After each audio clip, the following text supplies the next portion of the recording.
Ladies and gentlemen, fellows and guests, welcome to this year's reception. Thank you for being here. We have a grand crowd. Let me first of all tell you a little bit about what's happening this evening. I hope you've had some drink and you've now clearly, no, somebody's shaking her head. That's your fault, lass, or blame your husband. And we shepherded in here. In here we are going to admit to fellowship one honorary fellow and two other fellows who weren't able to be at the normal ceremony for the induction of new fellows. So it's a great delight to have them here. And after that, Liz Lochhead is going to be talking with Graham Caie about her work and reading some of her poems. And I will leave it to Graham to introduce that part of the evening. And after that, we have supper, which is upstairs. And to find supper at the appropriate time, what you do is go out that door, up the first set of stairs on your right, and at the half landing, go straight ahead. And with luck, there'll be a crowd who know where they're going, and you just follow them. But it's not the easiest of buildings. So a very warm welcome indeed. And can we turn first to the admissions of fellows? And I'm going to start with the admission of our honorary fellow, Liz Lochhead. And could I ask her to come up onto the dais while I read the citation? The citation has been prepared by Professor Jan MacDonald, who cannot be here this evening, which is sad, so I'm going to have to stand in for her. So Liz Lochhead's appointment as Scotland's Makar in 2011 followed her period as Glasgow's Poet Laureate, 2005 to 2011, acknowledged the respect in which she's held by diverse communities throughout Scotland. Her poetry and drama engage popular audiences and command the attention of academic commentators worldwide. Her superb command of written and spoken language has been demonstrated from her first published collection, Memo for Spring, in 1972, through The Grimm Sisters in 1981, Dreaming Frankenstein, 1984, Bagpipe Music, 1991, to A Choosing in 2011. Since assuming her role as Makar, Lochhead's duties as a cultural ambassador, both for poetry and for Scotland, have increased, duties which she embraces enthusiastically. These include occasional poems, such as the verses written for the opening of the Fourth Scottish Parliament in 2011, and for Commonwealth Observance Day, delivered before the Queen in Westminster Abbey in 2012.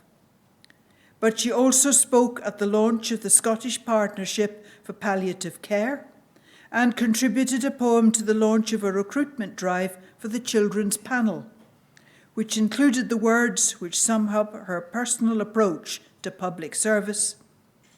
What we merely say says nothing. All that matters is what we do. As a key participant in the creation and development of an innovative and accomplished school of dramatists in Scotland in the 20th and 21st centuries, she contributed Blood and Ice, 1982, Dracula, 1983, and above all, Mary Queen of Scots got her head chopped off in 1987.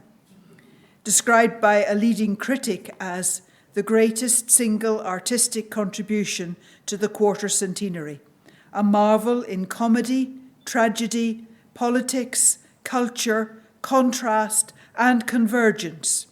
Above all, in its healing what up to now has been a basis for mutual sectarian hostilities. Lochhead is committed to encouraging the reading and writing of poetry by school children, and in her desire to reach young audiences, promotes learning by heart and recitation, so that the reciter has a share in the ownership and authorship of the piece. She has sought to revise the school curriculum to allow children the freedom to love words, their own and those of others, and was an active member of the Scottish Studies Working Group, concerned with the place of Scottish language, literature and history in the school curriculum. A confirmed internationalist, she's adapted a range of foreign classics, including dramas by Molière, Euripides and Chekhov, into Scots and English. Lochhead brings international drama to Scotland, giving it a Scottish voice.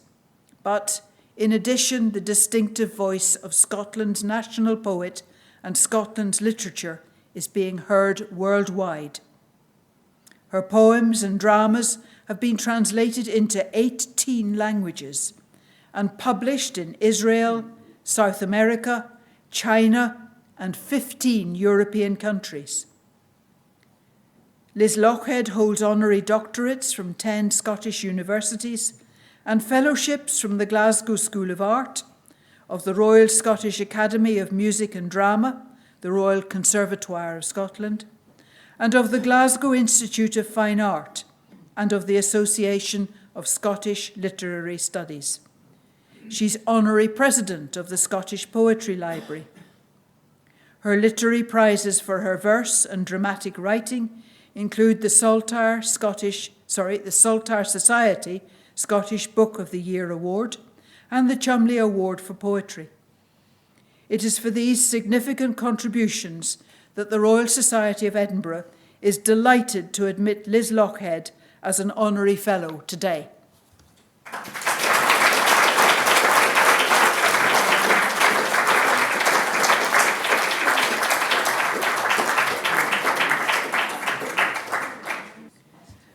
And could I now ask Professor Graham Caie and our Scottish Makar, Liz Lochhead, to come and take the stage, and I'll ask Graham to chair the subsequent proceedings. Right. Well, Liz, can I give you my personal congratulations, becoming honorary fellow, and also to Charles and Petra, I think. Well done. I looked at your timetable. It's printed on the website, and it's incredibly busy. You've got something on just about every evening, and so we're really grateful to you for coming and fitting us in. It was really great. Obviously, I'm thrilled to be here. What an honour. My goodness. We've got some visitors here from, we've just had meetings with the Federation of the European Academies, and we've got some visitors here from the European, the national academies. And so when Jocelyn read out the fact that you were Scotland's Makar, maybe some of them didn't know what a Makar was, and so could you tell us what it is and what duties there are and what they expect of you? Mm-hmm.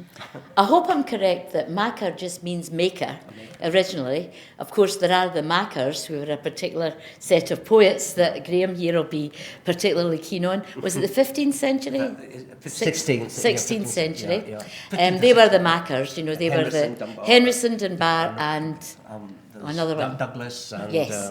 They were the Makars. Edwin Morgan, who was the first Scottish Makar, wasn't that keen on the title Makar because he thought it was antique. I mean, Eddie wrote wonderfully in Scots a lot, but he wasn't keen on, kind of antique things because he had to describe, when anybody asked him, he had to say afterwards, as I do, you have to say, yes, I'm Scotland's Makar, or the National Poet of Scotland. Yeah. Until next January. It's a 5-year appointment now, and it was Burns Day 2011. But I like the word Makar because it's a creator. Because in Anglo-Saxon, Anglo-Saxon it's scope shop, which is a shaper, and it's the same word actually used for God. So there you are, a maker, a creator. People who do you make up imaginary universes, don't you? You're entitled to do what you like. Now, what about duties? And I know you've written some poems about. I should say we've decided not to have simply a discussion. We're going to have poetry all the way through, which is because you've really come to hear the poetry, haven't you? Well, we were hoping that, we saw that I was supposed to get interviewed by Graham for 15 minutes and then do a 15-minute performance, and, we thought, could we mix them together and make exactly the same time? We won't go any longer. You'll still get your food. Yes, exactly. We'll make sure of that. Yeah. But they said to me that they would like me to, do certain official poems. And people always want to know, can you write a poem to order? No, you can't write a poem to order. You can usually write something. Mm-hmm. It might not be a keeper. Some things that I've written to order, it's kind of my theme for this evening, things that I've written, because asked. Sometimes it can make you write a poem that you would not have otherwise written, but that you decide to keep. But I was lucky enough to get to read, on behalf of Edwin Morgan, who wasn't steady enough on his pins by that time, to read the great poem that Eddie wrote for the opening of the Scottish Parliament, the opening of the building. And it was a huge honour, very, very scary. Can you imagine how terrifying it is to follow Nicola Benedetti, on the violet, Yeah. And she was just brilliant, and think, I've got to say this thing full of tongue twisters that Eddie had packed in together, full of tongue twisters. A phalanx of forelock tuggers is what we do not want. A nest of feirties is what we do not want. And Eddie, made me, I rehearsed in his care home. I went round and I would stand in the bathroom of his care home, the bathroom of his room, and declaim it, and he would say, you didn't give enough to that word. Not yet the power, not yet wholly the power. You're not giving enough emphasis, he would say. So, and then I would go home and I would speak in my hall on a little kind of bit that my husband designed that was led up to our bathroom. It kind of makes a little natural stage, and I would try and get it down to the 4 minutes that we're supposed to do it at. But I couldn't speak as fast as Edwin Morgan, especially with all those tongue twisters. So I read it to my friend Siobhan Redmond, the actress, over the phone, and she said, take your time, make it make sense. And I said, but I can't get it under the 4 minutes. And she said, I don't think they'll shoot you when you're standing there. So she said, take your time, make it make sense. So, but it was a very scary event, and I didn't stumble. I think maybe adrenaline takes over. But, I had to do a wee one for the opening of the 4th Parliament. Well, I read that. It's not very good. I mean, this is an example of, I think it was good enough for purpose. It's not a poem, it's not a keeper, but I think it's a little sort of song. It's called Open. Open the doors, said the poet Morgan, singing out... Start again. Open. I'm hitting the microphone. Open.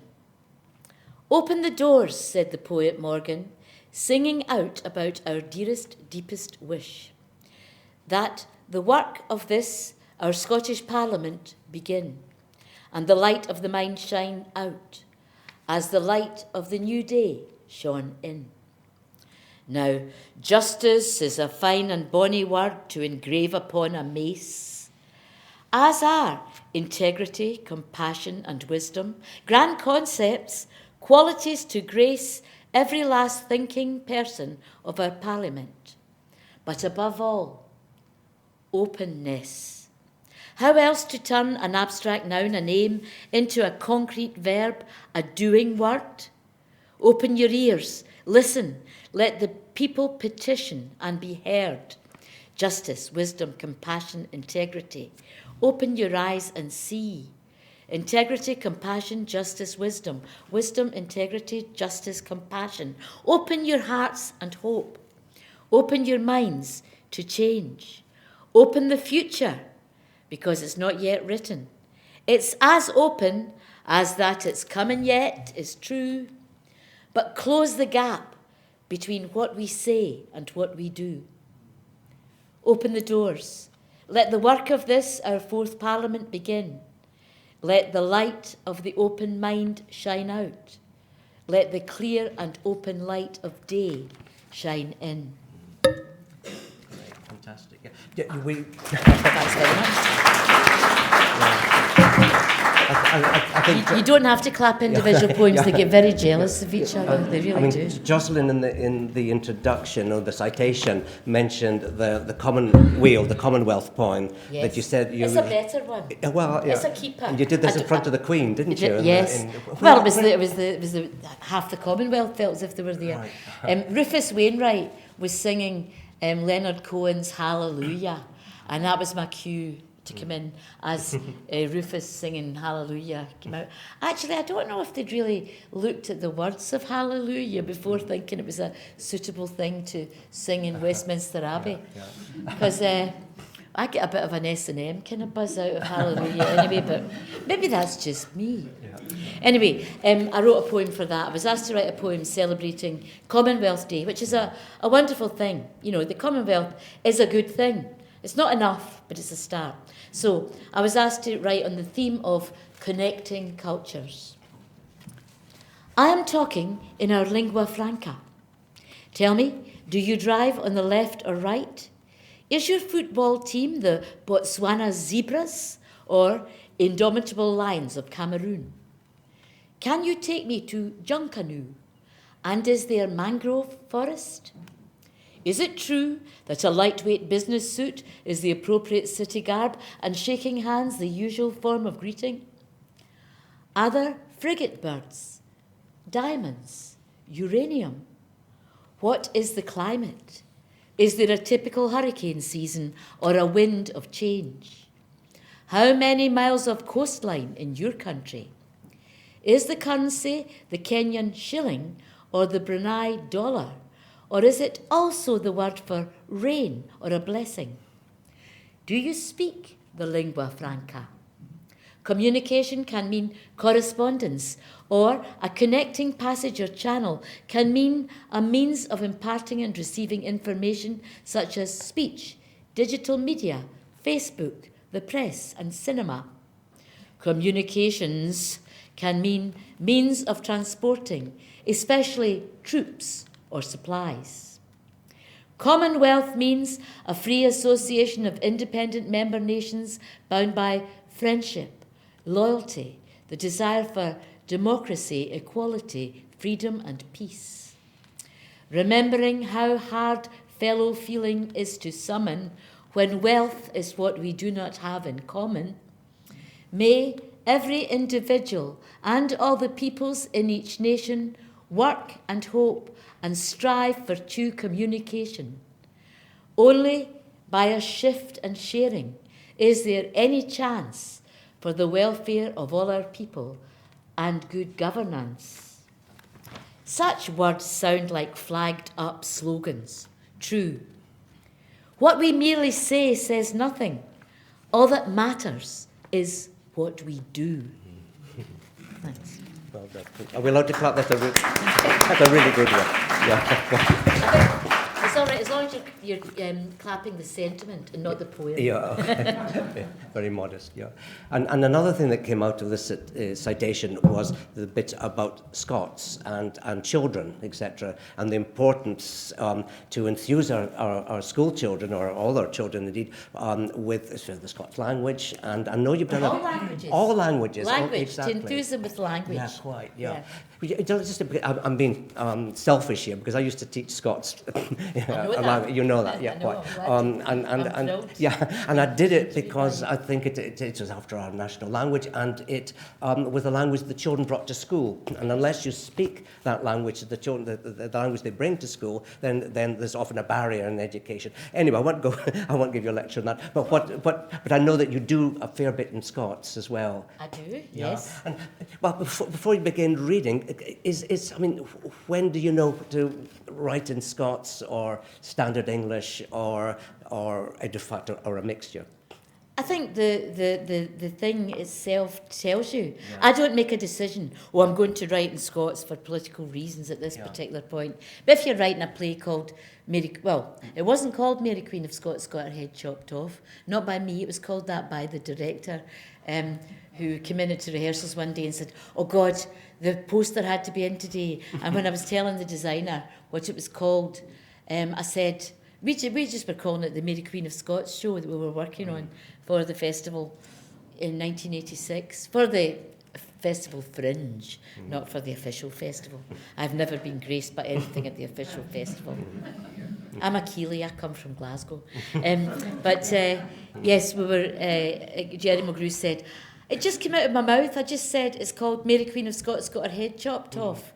Because I think we had that game as part of the play. Yeah. There were some kids in the play, you know, some children, some strange children that were stuck in the past. But when I wrote that, you'd be crazy to write a play about that and not, you know, use Scots and English and a continuum, because although, of course, I was on Mary's side, I'm just as interested in Elizabeth as I was in Mary. You know, I was interested in two women in power. And it was nice to be working with a company that does work in rags, and, you know, we had no budget, so it was kind of 50s rags, you know, it was a kind of gang of tinkers telling you this story, was the kind of structure. So, yes, it turned out a good play, but I didn't know that till I saw it in front of the audience that first night, and I didn't choose the title. I wrote all the rest of the play, though, whatever everybody says, you know. It was not improvised.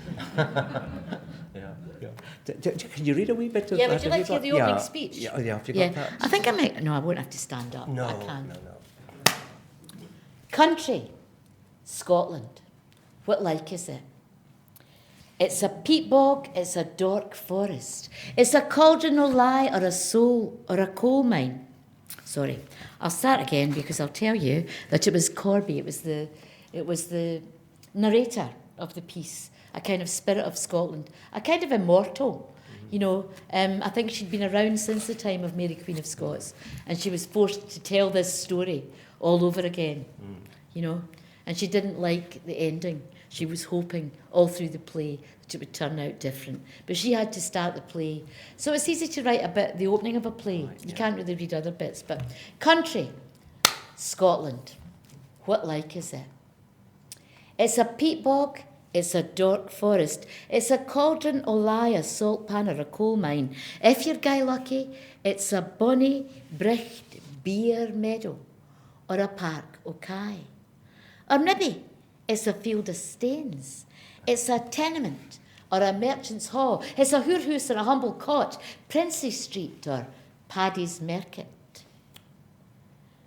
It's a fistful of fish or a pickle of oatmeal. It's a queen's banquet or roast meats and junkets. It depends. It depends. I dinna ken what like your Scotland's like. Here's mine's. National flower, the thistle. National pastime, nostalgia. National weather, smirk, hard drizzle, snow. National bird, the crow, the corby. La corbeille, le corbeau, moi. How me, voice like a choked laugh, ragbag o' a bird in my black duds, all angles and elbows and broken oxter feathers, black beady een in my executioner's hood. No bra, but I think I hear a sort of black glamour. Do I no put you in mind of a skating minister? Or, on the other foot, the parish priest, the dirty beast? My nests are Richolas sticks. I live in lamb's eyes and road accidents. Oh, see, after the battle, man, it's a pure feast. My eyes are about big even for my belly. In lean years of peace, my belly thinks my throat's been cut. Once upon a time, there were 2 queens on the One Green Island. And the One Green Island was split into 2 kingdoms, but no equal kingdoms. Nobody in their right mind would insist on that, for the northern kingdom was cold and small, and the people were low-statured and ignorant and feared of their lords, and poor. They were starving. And their queen was beautiful and tall and fair and Frenchified. The other kingdom on the island was large and prosperous, with wheat and barley and fat kye in the fields of our yeoman farmers, and wool in her looms and beer in her barrels, and at the mouth, of her greatest river, a great port that sucked all wealth to its centre, which was a palace and the court of a queen. She was a cousin, a clever cousin, a wee bit older and maybe no sae braw as the other queen, but a queen nevertheless, queen o' a country with an army and a navy and dominion over many lands. Twa queens, one green island, caw, caw, caw. That's brilliant. Thanks.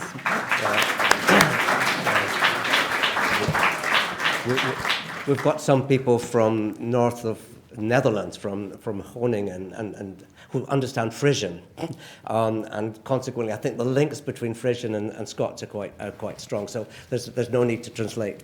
We talked earlier about children. I went getting on to Bernsang in a minute, right. but it's so vitally important, and children just love poetry and the sounds, etc. And one of my favourite poems is Bernsang, and I don't, have you got it there? Yeah, kids' poem, I've got it in my head. So Yeah. Yes, this wasn't a piece of autobiography, by the way. It was a piece written for the BBC in London for a television educational programme to encourage children from all over Britain to keep on writing, at least creatively, in hometown English. So, I don't hold any candle to Scots as superior to any other form of English, but I like all the different Englishes. This one, it's a wee bilingual poem. It's just called Kids' Poem, Bernsang. It was January, and a gey dreich day the first day I went to the school. So my mum happed me up in my good navy blue napcoat with a red tartan hood, birled a scarf around my neck, put on my pixie in my pockets, it was that bitter, said, "Noo you'll no starve," gied me a wee kiss and a kid on scalp in the bum, and sent me off across the playground to the place I'd learned to say. It was January, and a really dismal day the first day I went to school. So my mother wrapped me up in my best navy blue topcoat with the red tartan hood, twirled a scarf around my neck, pulled on my bubble hat and mittens, it was so bitterly cold, said, "Now you won't freeze to death," gave me a little kiss and a pretend slap on the bottom, and sent me off across the playground to the place I'd learned to forget to say. It was January and a gey dreich day, the first day I went to the school. So my mum happed me up in my good navy blue napcoat with a red tartan hood, birled a scarf around my neck, put on my pixie in my pockets. It was that bitter. Oh, saying it was one thing, but when it came to writing it, in black and white, the way it had to be said was as if you were posh, grown up, male, English and dead. I think that's absolutely true. And there's a lot of truth in that. There's a lot of truth. I would never have written that if I'd not had the phone call, so it proves that somebody wanting something can. Because I thought it would just get me through the day at the BBC, but I got into various school books afterwards and became quite a good talking point for people, so I was thrilled. Yeah, quite. I remember once it's one of the people that went down introducing the Scots Keys. Do you remember the box of information and poems and Scots, etc.? And they said that some of the young kids, the only time they would speak out is if it was Scots poetry. So it's really a good introduction. Well, not introduction, but it's vitally important that you speak the language that children bring to school. Absolutely. And, I'm not any kind of advocate for only Scots, but, you can have both and rather than either or. And I think it's very important to validate the language that people speak in. Don't tell people they've got no right to speak like that, which is, I feel quite sorry for poor monoglot Mr. Cameron, actually. Such a shame. Yeah, quite. Yeah, and it's not bilingualism either. We were talking about that earlier. It's a continuum. It's continuum of the language. Yes. Yeah. Yes, I'm interested in Scots and English, and I'm interested in Mandarin English. I'm interested in American English. I'm interested in Australian English. You know, I mean, and Scots is, I think, discreet enough to be called a language, but I'm not going to argue about that. And I don't like the idea of people writing in English and then translating it into Scots. You know, the things I translate into Scots, most people in Scotland wouldn't understand them because they're in French or something else first, you know. So I've got an excuse for translating them into Scots. Can you tell us a wee bit more about that? Because you did Molière and Tartuffe into Scots. I've done three. I've done Tartuffe, I've done The Misanthrope, and I've done École des Femmes. So Tartuffe was Tartuffe, and The Misanthrope was Misery Guts, and it was in modern demotic effing and blinding Scots, and I did École des Femmes as educating Agnes, School for Wives as educating Agnes, and it was in a kind of more in Scots. Although it was good fun to do. I do it because I love doing it, and I do Molière because I love him. I'm writing a play about Molière just now. Come and see it at the Lyceum next May. The Unman Molière, or What Got Him Into All That Bother. Act 1's there. Act 2's in a mess, but that's normal at this stage of things. You've got lots of months to finish it off. I mean, just hearing you then, you're a born actor as well. I mean, I'm not. I'm a terrible actor. But you've been an actor, haven't you? No, I've done. I perform. I perform, but I'm a terrible actor. If I'm on, I'm just shocking. You know, whenever people act on the stage and they're giving you a row, I get a fright. You know, I don't mind performing by myself as me saying the words. You know, but I can't become somebody else. I'm not.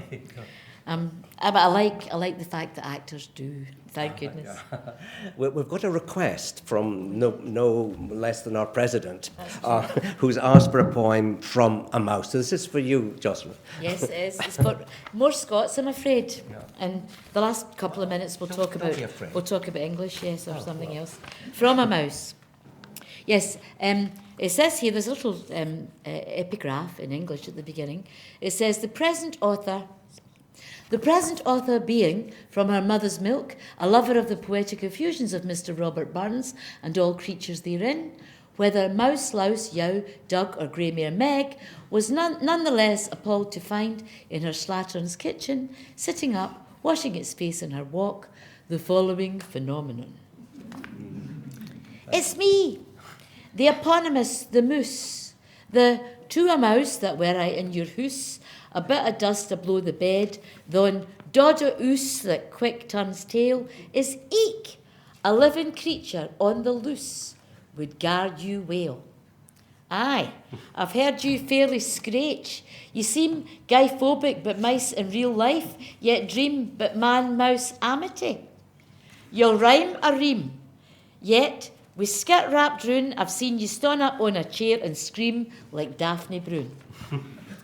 But I'm adored on paper ever since first you got me at the school at Yince Enchanted. What I thought poetry was mince till you met Rabbie, my poor earthborn companion, and the prince, standard Habby. For honest what they cry the form he wrote in, and you recite, guy easy as you can to quote in, because it sticks. I will allow it stotin', this nifty stanza. He could go to St. Glensway, say sick a lot in, Largs to Lochranza, plocked into Peebles, Dumfries to Dundee. If a Wayne kens ony poem I've by heart, it's me.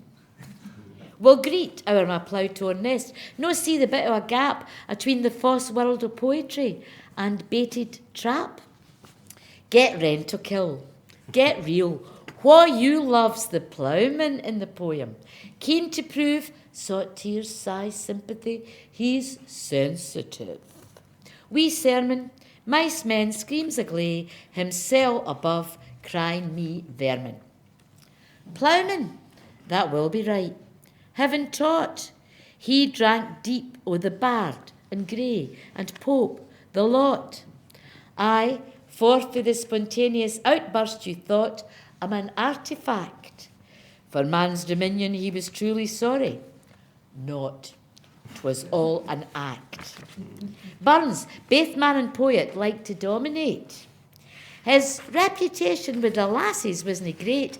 They still didn't ken whether they loved to hate or hate to love. He was an awful man.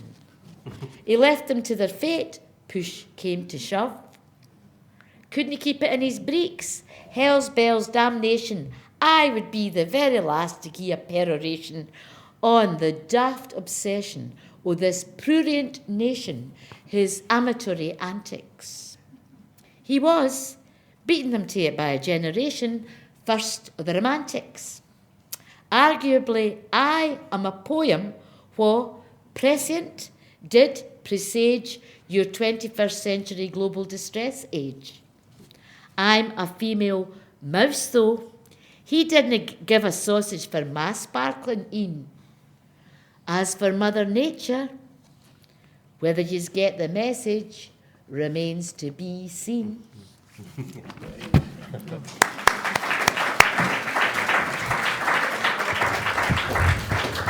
Liz, I've got about 20 questions here for you. You never get a word I in never get, no, edgewise. What a shame. but I'm looking at the clock, and Absolutely. you've got some other things. I No, mean, but we don't. Yeah, no. Would you like to finish off with, Yes, with your I'll tell you favourite? what. Yeah. Well, I don't know if it's a favourite, but I'll finish off with a poem that wasn't written to order, because that's what you keep hoping if you're a poet, that these things will come into your head. You don't know why, but these things, well, you don't have an agenda when you're writing them. They've got an agenda on you, put it that way. And it's quite a good one to do off by heart because it's a midsummer poem. And I'm saying it to try and, for goodness sake, charm a summer, a midsummer up. I know it's hot today. Well, it's hot today, but I wouldn't really call it summery, at least not in Glasgow. Yes, but I'll finish up with that. And it's just a wee spell to try it. And the nicest thing about being a writer is you can write in an I voice and you can be anybody. You can be a mouse, you can be a corby, you can be anything. You can even be something that doesn't have a voice. So this one that I'm going to end up with, although I've got a grace when we go up for supper, it's very short, and it was the first phone call. This is a non-first phone call poem. This is one that I don't know why I wrote it. I wrote it because I needed to. And it's not me speaking, it's a piece of the landscape, alive and talking. And I'm delighted to be finishing up with this. And thank you, Graham, for being so lovely. It's been lovely to have somebody help me through this. Because I was scared before I came. I didn't need to be. So was I'm glad to hear it. Okay, this is a piece of the landscape alive and talking out loud. This is what the pool said on Midsummer's Day. I've led you by my garrulous banks, babbling on and on till, drunk on air and sure it's only water talking, you come at last to my silence. Listen, I'm dark and still and deep enough. Even this hottest gonging sun on this longest day can't white me out. What are you waiting for? I lie here, inviting, winking you in. The woman was easy. Like to like I called her. She came. In no time I had her. Out of herself. Slipping on my water stockings. Leaning into, being cupped and clasped in my green glass bra. But it's you I want, and you know it, man. I watch you, stripped, knee-deep in my shallows, telling yourself that what makes you gasp and balls your gut is not my coldness, but your own fear, your reasonable fear. What's true in me admits it, though deeper or older than any reason. Yes, I could drown you. You could fill my depths. It's not unheard of. What's fish in me could make flesh of you, my wet weeds against your thigh. It could turn nasty. I could have you gulping fistfuls fighting yourself back from me. I get darker and darker, suck harder. On the brink, man, you wish I'd flash and dazzle again. You'd make a fetish of zazzing dragonflies. You want I should sit myself up with the kingfisher's flight path, be beautiful? I say no tricks. I say just trust. I'll soak through your skin and slake your thirst. I watch. You clench, and come into me. Thanks very much for listening.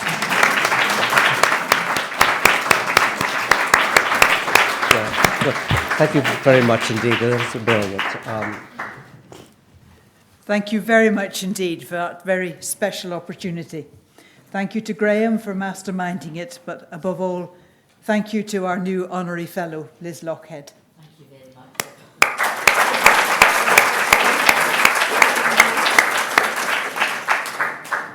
We will now adjourn upstairs for supper to the welcome.